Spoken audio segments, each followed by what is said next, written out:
अरे जो तू श्री रामचंद्र जी की गुलामी करने में न लगता तो तू खरा दाम होकर भी खोटे दाम की भांति इस हाथ से उस हाथ न बिक फिरता। भाव यह है कि परमात्मा का सत्य अंश होने पर भी उनकी भूल जानने के कारण जीव रूप से एक योनि से दूसरी योनि में भटकता फिर रहा है।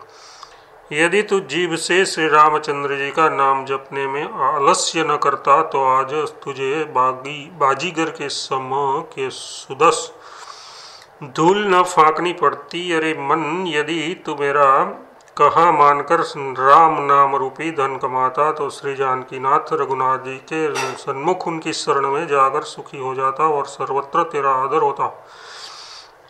लोक परलोक दोनों बन जाते। जो तुझे श्री राम जी अच्छे लगे होते तो तू भी सबको अच्छा लगता। काल कर्म और कुल आदि जितने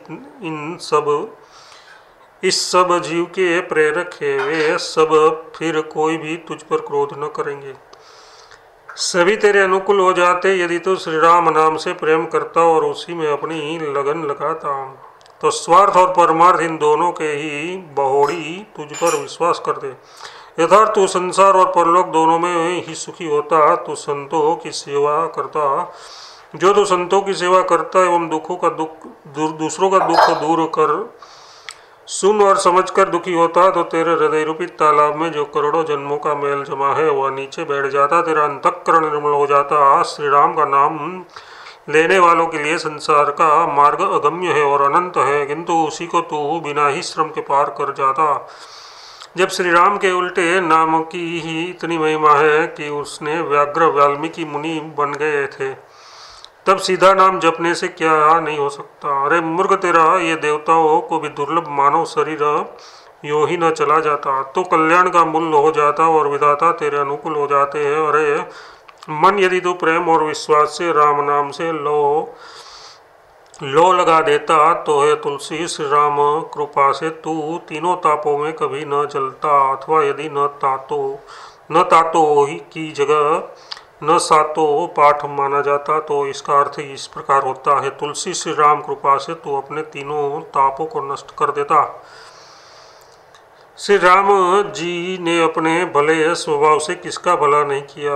युग युग से श्री जानकी नाथ जी का यह कार्य जगत में प्रसिद्ध है। ब्रह्मा आदि देवताओं ने पृथ्वी का दुख सुनाकर जब विनय की थी, तब पृथ्वी का भार हरने के लिए और राक्षसों के मारने के लिए सूर्य वंश रूपी कुमुदिनी को प्रफुल्लित करने वाले चंद्र रूप एवं अमृत के समान आनंद देने वाले श्री रामचंद्र जी प्रकट हुए। विश्वामित्र ताड़का का तेज देखकर ओले की जमनाई गले जाते थे। प्रभु ने ताड़का को मारकर शत्रु को मित्र का सा फल दिया एवं क्रोध रूपी परम कृपा की। भाव यह है कि दुष्ट ताड़का को सद्गति देकर उस पर कृपा की। स्वयं जाकर शिला बनी हुई अहल्या का पाप संताप दूर किया। फिर धनुष यज्ञ के समय शोक सागर में डूबते हुए मिथिला के महाराज जनक को निकाल लिया। यथार्थ धनुष तोड़कर उनकी प्रतिज्ञा पूरी कर दी। परशुराम क्रोध के ढेर एवं अहंकार और ममत्व के घनी थे, उन्हें भी आपने देखते ही शांत और समता का पात्र बना लिया। यथार्थ वह क्रोधी से शांत और अहंकारी से समष्टा हो गए। माता कैकेयी और पिता की आज्ञा मानकर प्रसन्नचित्त से वन चले गए। ऐसा धर्म धुरंधर और धीरजधारी तथा सद्गुण और शील को जीतने वाला दूसरा कौन है? कोई भी नहीं। नीच जाति का गरीब गुहू निषाद जिसने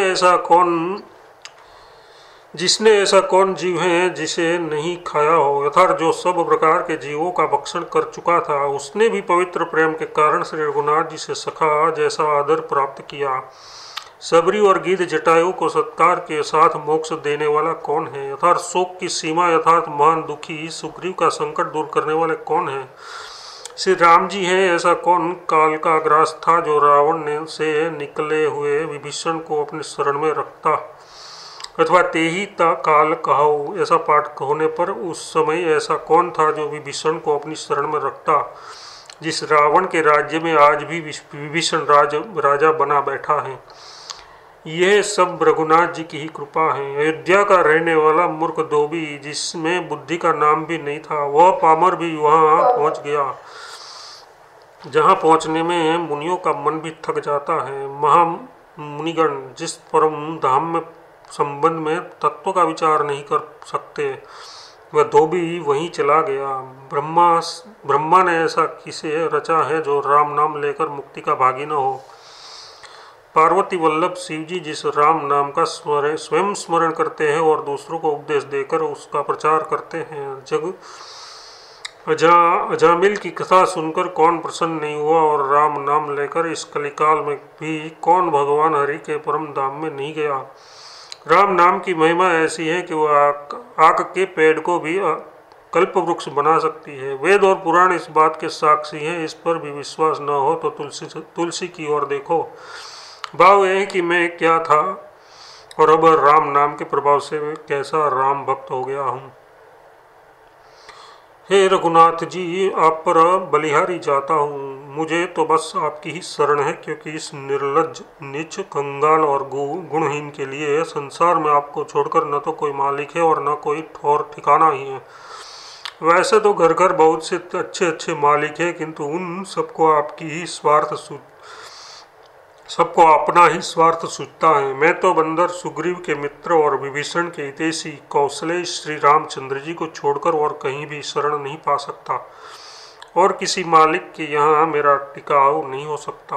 आप आश्रितों के दुखों का नाश करने वाले और भक्तों को सुख देने वाले हैं। शरणागतों के लिए तो आपका नाम ही वज्र के पिंजरे के समान है। भाव यह है कि आपका नाम लेते ही तो सुरक्षित हो जाते हैं। अतः हे कृपा सागर, अब तुलसीदास जी को अपना दास बना लीजिए। मैं अब बिना ही मोल के आपके हाथों में बिकना चाहता हूँ। हे देव, आपके सिवा दीनों पर दया करने वाले दूसरा कौन है। आप शील के भंडार, ज्ञानियों के शिरोमणि, शरणागतों के प्यारे और आश्रितों के रक्षक हैं। आपके समान समर्थ कौन है। आप सब जानने वाले हैं। सारे चराचर के स्वामी हैं और शिव जी के प्रेम रूपी मान सरोवर में विहार करने वाले हंस हैं।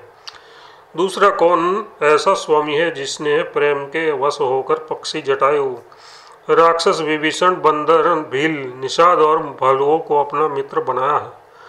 हे नाथ, माया का सारा प्रपंच एवं जीवों के दोष, गुण, कर्म और काल सब आपके ही हाथ हैं। ये तुलसीदास भला हो या बुरा आपका ही है। तनिक इसकी ओर दृष्टिपात कर इसे निहाल कर दीजिए। मुझे तो एक राम नाम का ही विश्वास है। मेरे कुटिल मन का कुछ ऐसा ही स्वभाव है कि वह कहीं विश्वास नहीं करता। मतलब न्याय, विशेषिक, सांख्य, योग, मीमांसा, वेदांत शास्त्रों का तथा रुक, यजुर, अथर्वर्ण और साम वेदों का पढ़ना तो मेरी छठी में ही नहीं पढ़ा, भाग्य में ही नहीं लिखा गया। और व्रत, तीर्थ, तप आदि का तो नाम सुनकर मन डर रहा है। कौन इस साधनों में पच कर मरे या शरीर को क्षीण करे। कर्म कांड, यज्ञादि कलयुग में कठिन है और उनका होना भी धन के अधीन है। अब रहे ज्ञान, वैराग्य और योग, तप और जप आदि साधन, सो इनके करने में काम, क्रोध, लोभ, मोह आदि का भय लगा है। इस भव संसार में श्री रघुनाथ जी के गुण समूह को गाने वाले ही सदा सब प्रकार से योग्य हैं। जो राम नाम रूपी कल्प वृक्ष की छाया में बैठे हैं, उन्हें घनघोर घटाहट, तमोमयी अज्ञान अथवा वश होकर तमोमयी अज्ञान अथवा तेज धूप मतलब विषयों की चकाचौंध का क्या डर है। भाव यह है कि अज्ञान के वश होकर विषयों में नहीं फंस सकते। इसके पाप ताप उनके सदा दूर रहते हैं। कौन जानता है कि कौन नरक जान जाएगा, कौन स्वर्ग जाएगा और कौन परमधाम जाएगा। तुलसीदास को तो इस संसार में राम जी का गुलाम होकर जीना ही बहुत अच्छा लगता है।